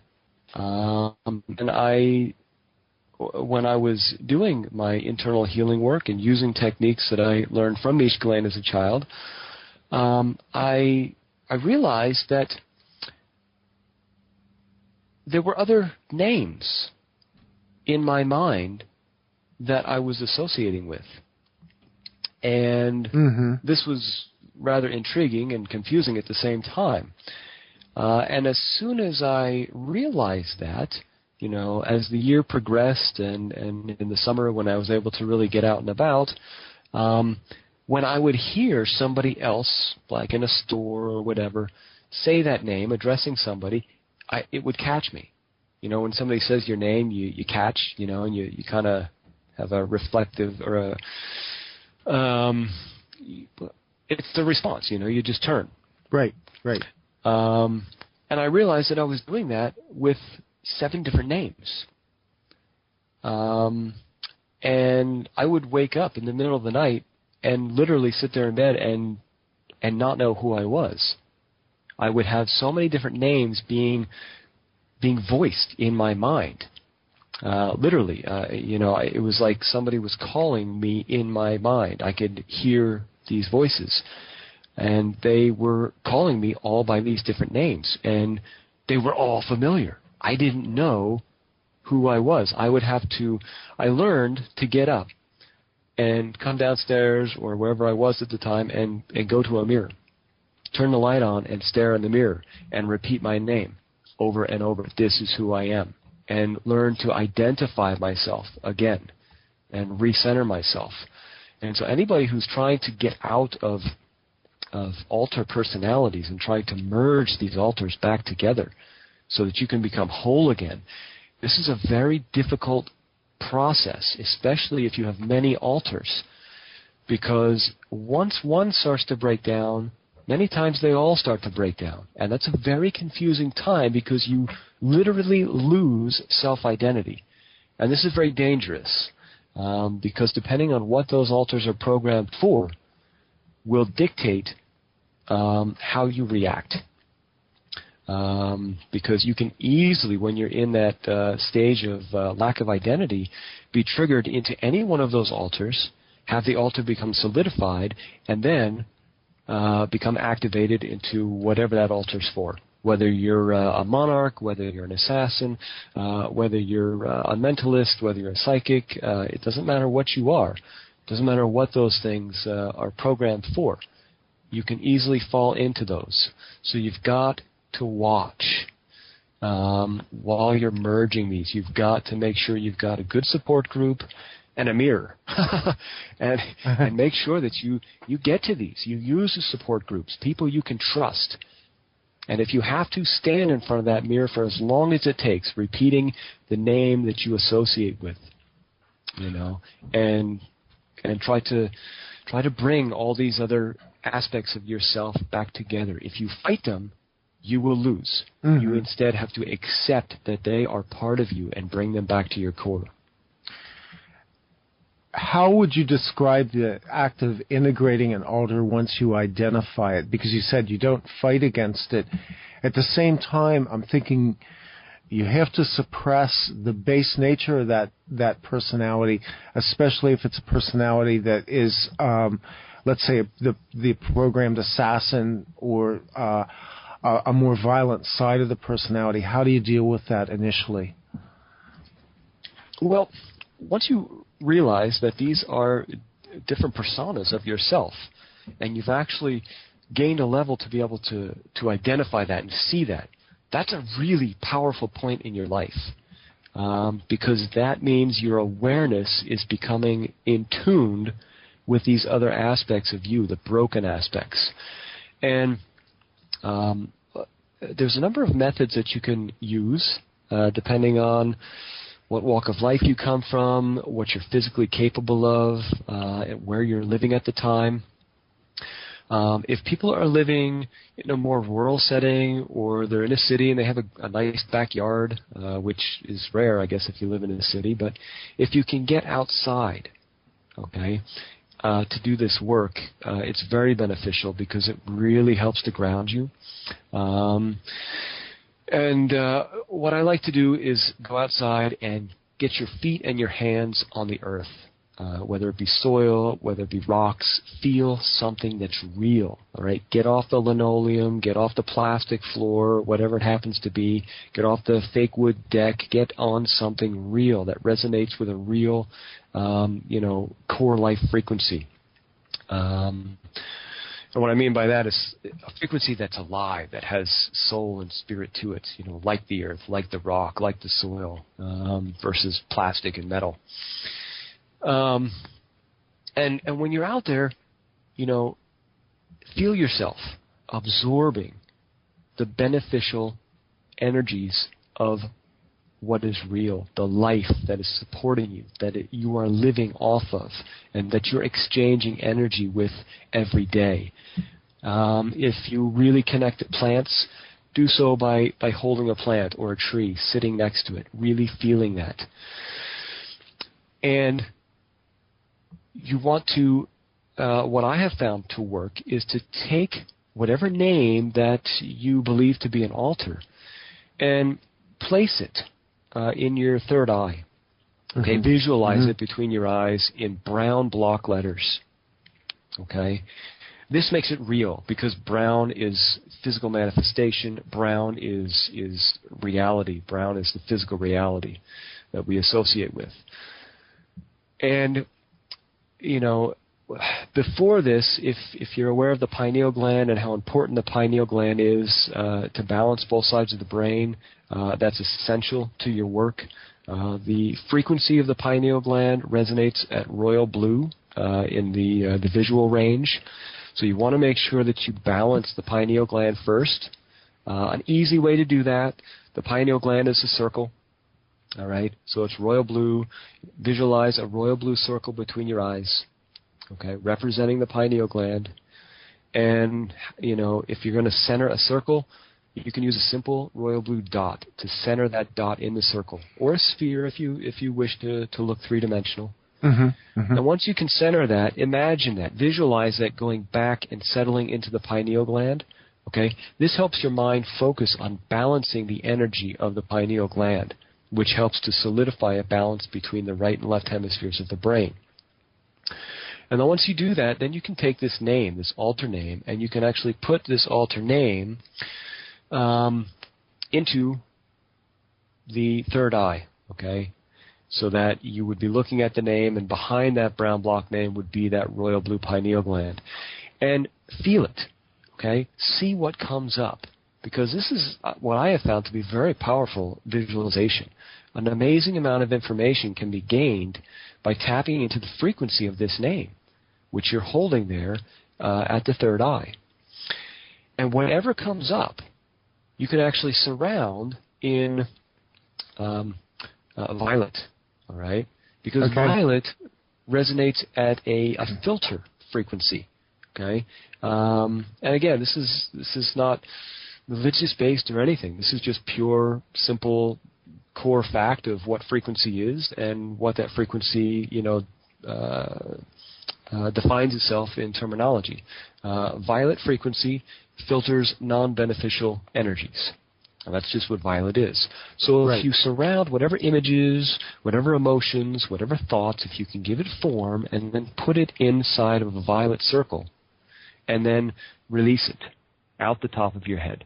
Just let it go. This is an act of identifying and accepting what's there, and then bringing back that aspect of you and offering up to the highest spiritual aspect of yourself, whatever you want to view that to be. It is your personal preference. And then after this, put your name that you identify in brown block letters right there at the pineal gland. Look at it, feel it, repeat it in your mind, and then sync it. See it being sucked into the royal blue pineal gland like a vacuum. Okay, bringing it back to you. And then bring your conscious awareness back to the earth, the rock, the plant, whatever it is real that you're holding, that you're sitting on, that you're standing on. Right. This is just one method. I have found to work. That was really powerful. I was actually, as you were going through it, I was kind of working with that. That's really a very powerful technique. And some of you in the chat room and some of you who hear this later, you can go back and replay this recording, because that was like a giveaway as far as I'm concerned, White Wolf, in terms of offering something really practical that people can use. I have another question here. What about hypnotherapy? And I've basically, in dealing with people who are in trauma-based recovery, warned against hypnotherapy. What is your take on that? Yes. What I do is I tell people that, you can do whatever you want in life. I really don't care. We all have to make our own choices and assess things as they come. But my experience with hypnosis is very negative, very non-beneficial. Hypnosis was used as a regular part of our conditioning in the training facility. Exactly. Yes. Yeah, hypnosis is used to condition and dictate the movements, thoughts, and emotions of the masses on a daily basis through your advertisements, through television, through radio, through your cell phone. You know, these frequencies are meant to place you in very low-level hypnotic states so that you are easily influenced by whatever it is they're trying to lead you into. So, you know, you've got to be really careful with hypnosis because there's a lot of really well-known hypnotists out there who are claiming to help heal people who, if you trace their background, you'll find out that their training and involvement somewhere along the way had to do with military or government projects. Yeah, again, this goes back to that harvesting operation, and I've been pretty specific with a few people and warning away from certain practitioners out there. And even the practice itself, if you're coming out of trauma, if you're coming out of mind control, why would you put yourself at the mercy of another person to, again, potentially install another program? Yeah, exactly. You know, you've got to be fully conscious of what you're doing, because if you're not, you don't know what you're doing, okay? And self-healing is all about being self-aware, and that means consciously self-aware, all right? We've spent enough of our lives in the unconscious, you know, subconscious state of existence, not knowing what we're doing. All right, coming back to reality and not remembering, you know, the last 15 minutes or the last 20 minutes of your drive down the road. All right, you're not living in the now, you're living somewhere else. The majority of people's times today are not living in the now. They're living somewhere else in the past or the future. Yeah. Or some dream state, you know. Mm-hmm. So you've got to be consciously present, definitely. You know, here's a question somebody asked about. Can you reclaim and reprogram symbols and colors and sounds to make them the answer of what they were, of what basically the opposite? Yeah. Mm-hmm. And yes, with colors you can definitely do so. In the training facility we had actually colored rooms. Okay, and these were beneficial colors: medium green. Okay, color of the heart center. You know, violet, a very, very powerful color, among other colored rooms. And when we were in those rooms or had to view through the two-way mirrors in these rooms, you know, very, very negative events happened in these rooms to program, to condition us to avoid those colors. For years, when I saw violet, I wanted to vomit. I felt nauseous. Okay? Mm-hmm. So, yes, you can reprogram your mind to connect to the beneficial frequency and get rid of that superimposed false frequency of the color, or the symbol for that matter, unless, of course, it is indeed a very negative symbol energy to begin with.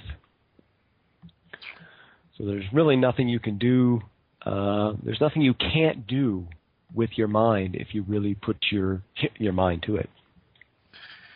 In terms of the people you work with in your institute, I don't think a lot of people, pardon me, I don't think a lot of people recognize the value of what it is you're offering, because we've talked about this in the context of what you came out of in a project. We've talked about it in terms of mind control. I have prefaced many of my shows by saying that when we talk about mind control, we're not just talking about the most obvious cases, the people that I've interviewed, the people that we hear about, but that in fact as a culture, as a race, we have been mind controlled, and that all of us have been in some way subjected to trauma-based mind control as a result of the culture we live in. How does that play into the people who come to your institute and what you offer there, White Wolf? Yes, I have. I don't interact with anybody. I don't care if it's a food store teller or a bank teller, whether it's somebody who calls me up on the phone or emails me who has not endured some type of very specific program or conditioning in their life, who has not endured some type of extreme trauma on one level or another within their lifespan on Earth here. So yes, it's a very real reality that we all have to face.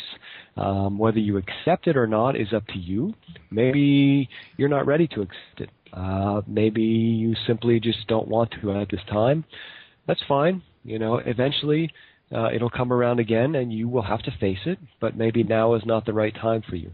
But if you are, then there is work that we all have to be doing. If we're not doing our personal work, nothing is going to change. So people who come to Vermont, come to Ways of the Wild Institute, come to my workshops and courses, I present a wide variety of information in as neutral a format as possible so it fits with anybody's lives, anybody's belief systems, and I offer information that I have seen work not only for myself but also for other people with the underlying understanding that, there isn't anybody who comes here that hasn't endured their own stress and trauma. And you can't compare traumas, because it's all a matter of perspective. Mm-hmm. Somebody who might seem like they had a very low level of trauma compared to somebody else, that has nothing to do with it. All right, it's the mindset that you were in during that trauma that dictates, how it has affected your life. And my sole purpose in even having Ways of the Wild Institute is to help people, help themselves, to teach people skills to be able to take into their lives to help themselves.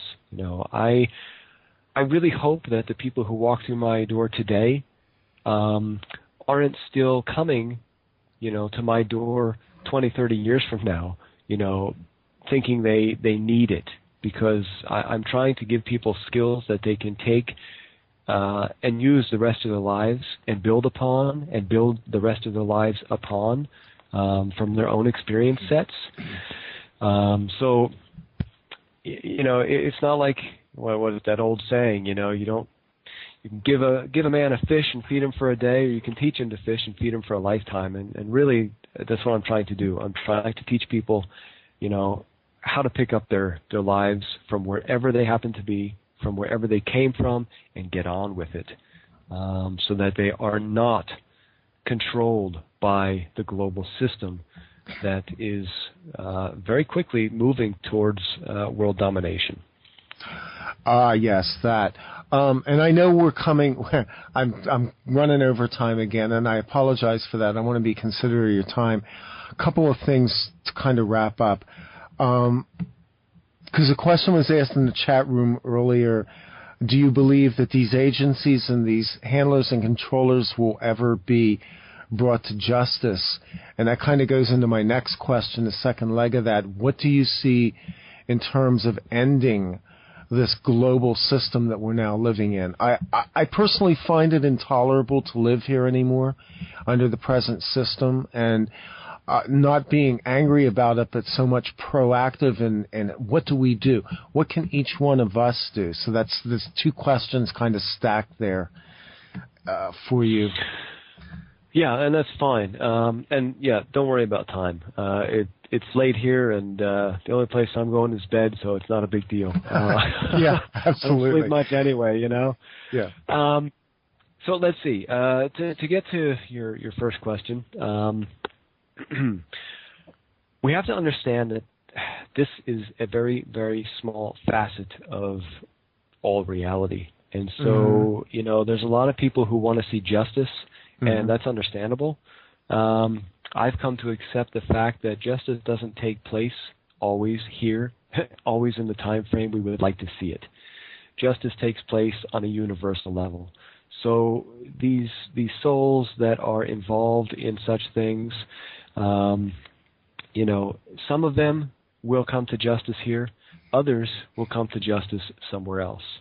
And we have to accept that that's the way the universe works. It doesn't work on a time frame that our minds, in our limited perspective of linear fashion, wants it to.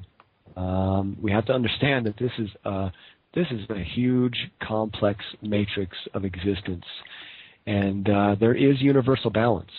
If something extremely negative happens here, something extremely positive happens somewhere else. And it might not be on this earth. It might be in another life, in another plane of existence, maybe in another universe. Yeah. But balance does occur. And can we end up changing these things? Right now, there are over 7 billion people in the world. And I like to be optimistic, so I will be optimistic in saying that maybe 1 billion of those 7 billion are actually doing their work, meaning they're actually doing their work. Oh, you're wildly optimistic compared to me. Yeah, that's.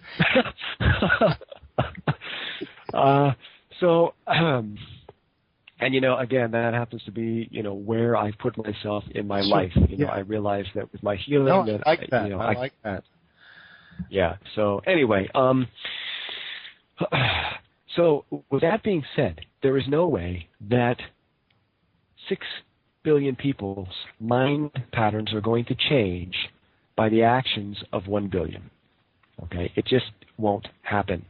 And we as individuals cannot expect to change the mind of anyone else. By talking on your show tonight, I'm not expecting to change anybody's mind. Everybody has to change their own mind based upon what they bring into their experience. So how do we change the world? By changing ourselves, by analyzing ourselves, by becoming self-aware, and by becoming truthful to ourselves. You can't lie to yourselves and get anywhere. It's just the way it is. And so many people are taught to lie to themselves because they faced punishment as a child if they didn't. Society punishes people who tell the truth. Yes. And so we're conditioned to avoid that, and that becomes self-lies. And this is detrimental on all levels. If you lie to yourself, you will never heal.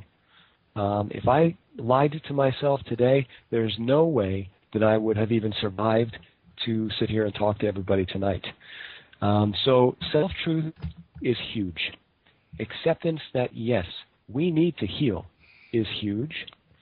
And taking the responsibility within our awareness that everything in our lives was created partially by us. We allowed it. We made the choices.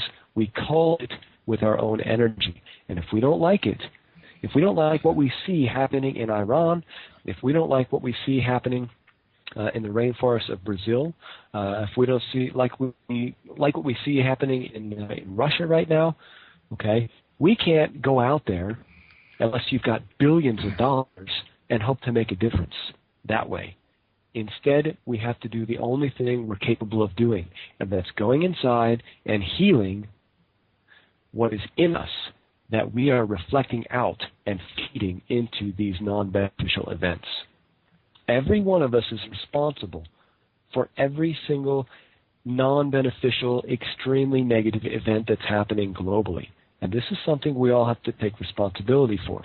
How are we responsible? Some of us are directly responsible because we're directly involved with physical actions. Others feed into the system with their non-beneficial emotions that radiate out. And again, emotions are energy. Energy creates.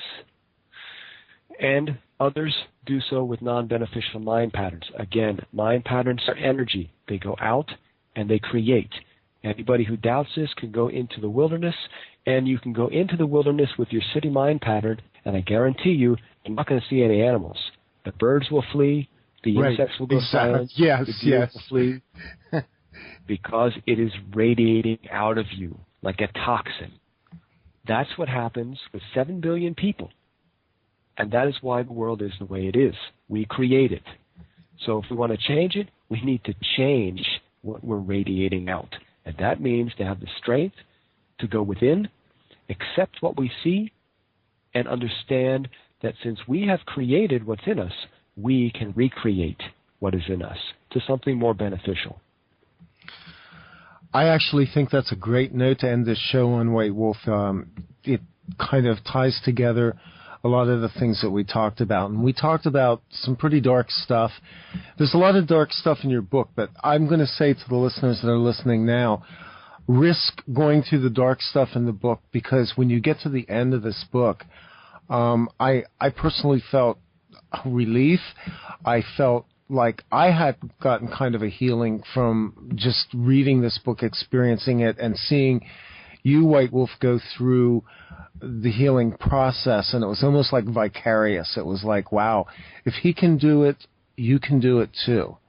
And I think this is an important message. And I do think what we do matters in terms of communicating, because I know the people who are listening to the show tonight, because I had communications with some of the listeners, some of the people came on this board tonight or onto this show to hear you speak to some things that are very deep to them and very personal.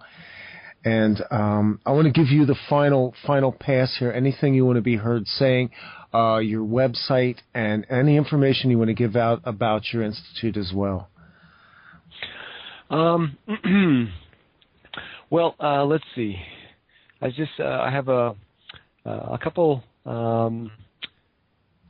pretty potent classes coming up that revolve around a lot of this self-healing stuff that I was approaching on tonight. One is actually this weekend. It's Saturday, so it's kind of short notice, but anybody who might be local or, last-minute planners, it's a remote viewing and seeing within workshop where I actually teach the techniques that I was taught on how to remote view and how to see within so that you can read the frequency of yourself, animals, plants, other people, in order to help out wherever you see fit.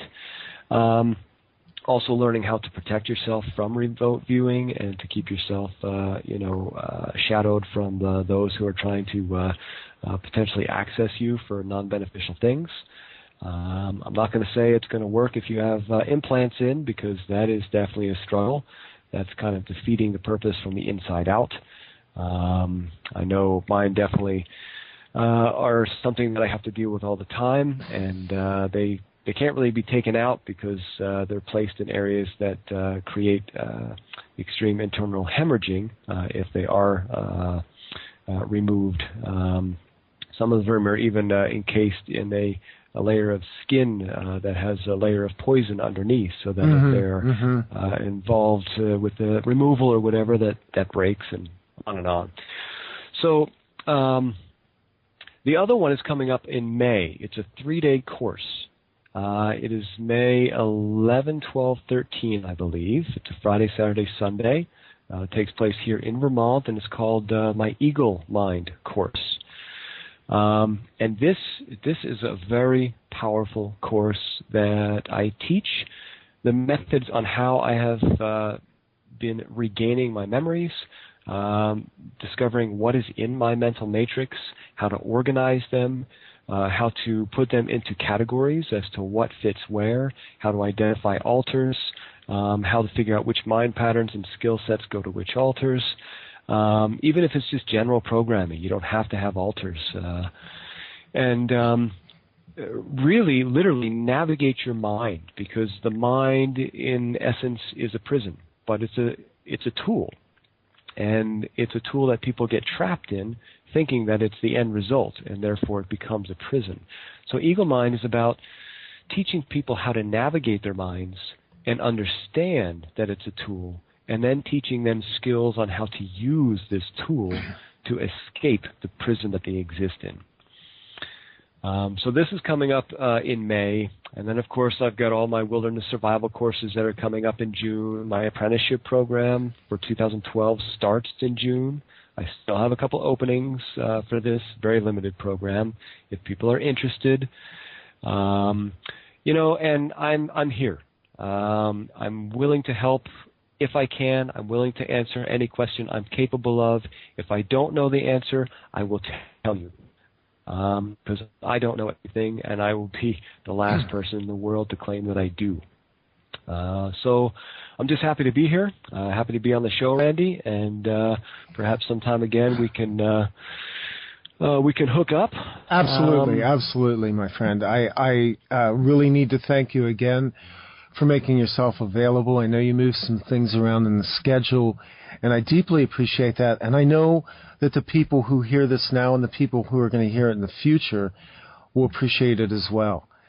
And I want to just take a moment here right now before I close out the show to say thanks to Dave and Wolf Spirit Radio and to JP for standing by tonight. We had a lot of technical glitches at the front end of the show that, quite frankly, I'm baffled by, but I'm not going to let it move me a whole lot here.